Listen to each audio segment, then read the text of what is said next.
So today's video, there's two things I want to cover. First, I want to play Mirage and I just want to talk about the character because I feel like they are underappreciated right now. And I also do think that they are insane, like possibly the best spear in the game at the very least.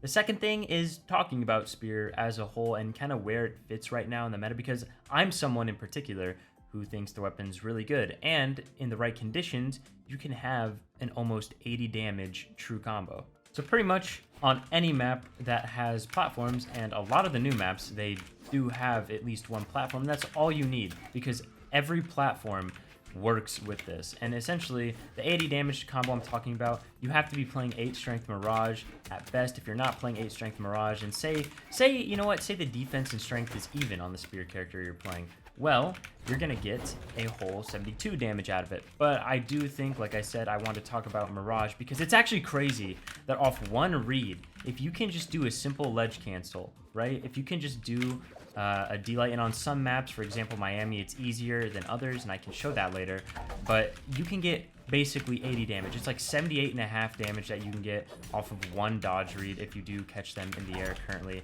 With like experimental dodges, it might be a little different. You might be able to get away with it on the ground, or honestly, I don't know if you'll be able to do it at all, so it might be hard to show, but right now in ranked, in the current live game, if you will, yeah, it's crazy that this character has access to that. Also, not to mention, this character is also one that has some absolute atrocious SIGs. Dude, the SIGs are so good. I say atrocious in the best way possible because, I mean, Mirage has got something going for sure.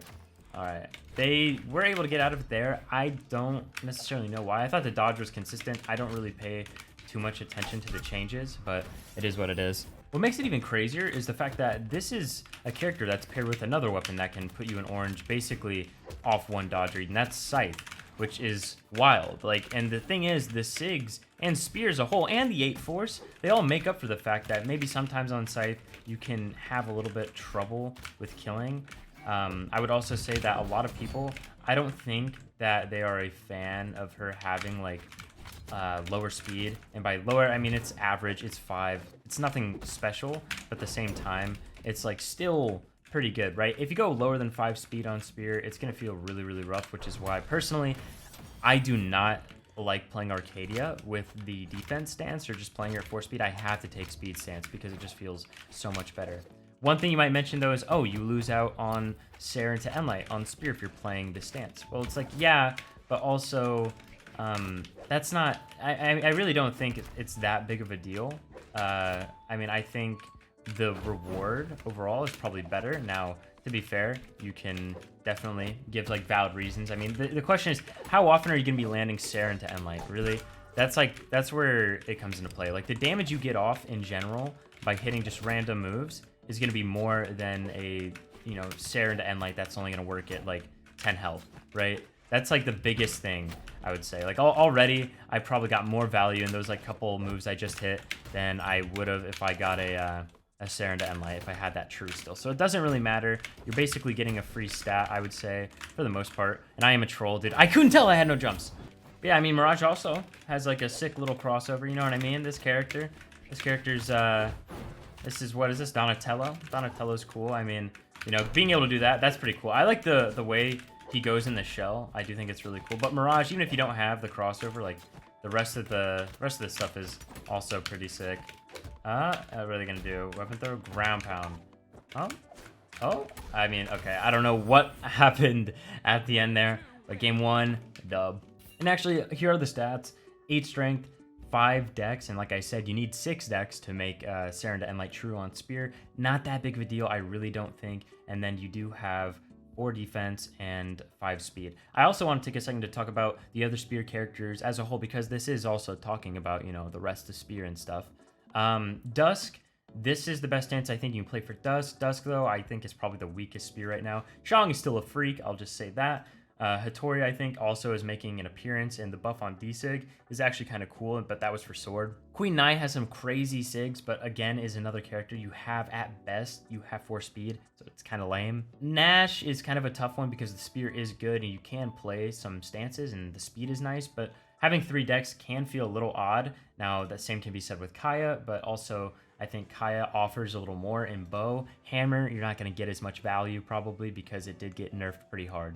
Arcadia, probably very undervalued right now. If someone plays her in the next tournament in Summers, that's going to be insane. You can actually get a D-Sig into Sair into Enlight True on this character, and that's 55 damage guaranteed. So if you have an Edgeguard scenario, like early health, then you can basically put them borderline in orange, if not in orange, right from the rip. Good old Ada or Heat Blast. Yeah, the defense hurts, and you can basically get a stat point of defense for free, bringing it up to 4, which isn't that bad, at least in 1s. In 2s, I don't know if I would really recommend playing this character, but that side sig buff feels so good on Spear, and also the D-Sig on Spear is already insane. It's already like a whole break dance. It's like, imagine Val D-Sig, but it was like 3 times the size and also hit just way harder and like shot out to the sides, like way better angles, better killing, better everything, probably better damage even. Yeah, this character's awesome. Blasters, too. I mean, it's just a fun one to play. And finally, there's Brynn. Now, Brynn, I think a lot of people play because there's Axe paired with it. Spear and Axe, they're not the hardest weapons in the world, but that's aside the point. The SIGs overall are crazy when you look at Spear, right? Spear and SIG can pick up, I think, off the ground, but you can also do, I'm pretty sure, like D-Light into N-Sig on Spear if they have no dodge, and that can kill super early. It's like scary how early that kills, but that's a super good SIG. The side SIG as well. I mean, these SIGs will surprise you sometimes if you're not ready for them and for how hard they hit. D-Sig as well. A while ago, they nerfed D-Sig, and it used to do like 40 damage base, but it can still do a lot of damage, and it's a great tool in general just because it reaches way farther back than what people are expecting. And yeah, it's just a really, really good character in both 1s and 2s. All right, back into it, and of course, we get Twilight Grove. I've not seen this map in forever. I actually thought there was a feature to have like maps like this and not appear in experimental, but it is what it is. I remember when they were trying to make this map like not bad, if I'm being honest, like not I don't know, they were trying to make it like competitive or whatever. Like they were adding a wall or something. I mean, it was cool, some of the combos you could get off on the side, but at the same time, dude, it's so like, it's just so like lame. It's so weird. Having just an island. I mean, there's like probably one of the most infamous clips is seeing, I think it was Ethan gimp Remy off the side on this map because Ethan literally just sat on the platform on the side. That was a certified banger, if I'm being honest. That was crazy. Like, I don't know. That was like for 3rd place in Mountain Dew, I'm pretty sure as well. Like the fact that Ethan had that happen, or Remy had that happen to him, that was so sad, bro. Like it was truly just a travesty. Maybe it wasn't for 4th, but I, for some reason, remember it was like super deep in the Mountain Dew bracket. And yeah, that was like, I don't know, bro. It just hurt to see that so much. And I'm glad something like that's never happened to me. Now, to be fair, I've literally SD'd this year in a tournament, so maybe I have no room to talk. But it's just one of those things where I go to this map and I just think about like pain. There's a lot of not good things that have happened on this map. Shine 2017, Boomy and Blood Diamond. Boomy literally got out on his phone, I'm pretty sure, and was just like texting or something because yeah, he just like wouldn't engage. I don't know the full reason. I think it was like basically that. So yeah, it was an interesting one for sure. Honestly, if you guys had to see me play one Spear character nowadays, what would it be? I personally do think Mirage would be like up there, but also, I mean, Hattori, dude, I've always been a Hattori enjoyer, okay? I'm not going to play Kaya. I'm not going to play Brynn. Dusk, I honestly can't see myself really playing Dusk, at least for the time being. Who else, though? There's got to be someone. I mean, Ada, I'm serious when I say Ada's, like, actually someone I am, like, looking at and considering. Arcadia, I don't know about Arcadia. I don't know just how I feel about Greysword as a whole, but yeah, I mean, it's one of those things where maybe I'll just end up playing something else. I mean, I am looking at like Onyx too. Onyx is an absolute beast. Onyx reminds me of Mordex because it's like, how can you actually nerf that character? They've hit the SIGs relatively hard, but it's crazy that they, I don't know, that more hasn't like been changed with this character in the greater like aspect of Brawlhalla, because overall, when you look at this character, when you look at Onyx, I mean, the best thing you can change to make the character, dare I say, bad, is just changing canon. And now that canon's buffed again, it's kind of hard to avoid the inevitable of someone probably playing Onyx and doing very well with them. All right, and Isaiah's a character that I've always wondered why Cody hasn't given Isaiah like more of a chance. And I think I kind of understand now. Also, that was filthy. I will acknowledge that. That was kind of unfortunate, too. They decided to ground pound at a very bad time. But Isaiah's like, it's weird because there's certain characters where it's like, well, okay, why would I just invest the time into this character when I literally have a character, you know, in Cody's case, like he has Brawlhalla, who does like the same job. And I think that's the case for a lot of people.